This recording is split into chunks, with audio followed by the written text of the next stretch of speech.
Every day we communicate using mobile phones, computers, radios, televisions, and the internet.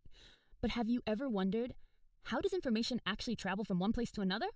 There are two basic ways of transmitting information: analog communication and digital communication.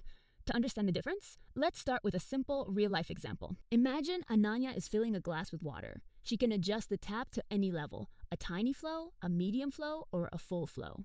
The water changes smoothly and continuously. There are infinitely many possible levels between empty and full. This is exactly how analog communication works.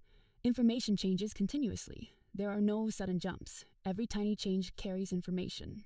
In analog communication, information is represented using a continuous signal. The signal can take any value within a range.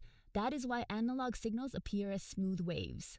Examples of analog communication include our natural voice, radio broadcasting, and many traditional communication systems. Because analog signals change continuously, they are easily affected by noise.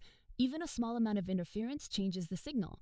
As a result, the received information may not exactly match the original. We know that computers communicate using digital signals, but what exactly does digital mean? Let's understand it with something we see every day in school attendance. Ananya?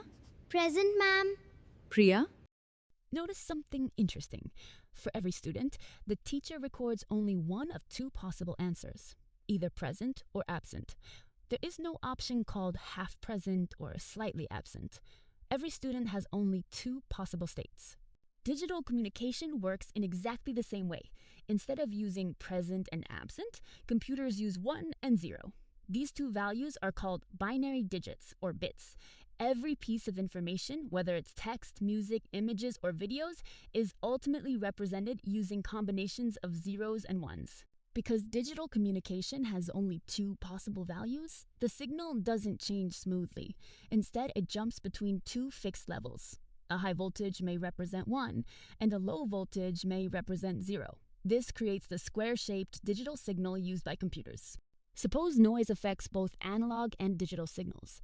The analog signal changes its original shape, but in digital communication, even if noise slightly changes the signal, the receiver only checks whether the pulse is closer to 0 or 1.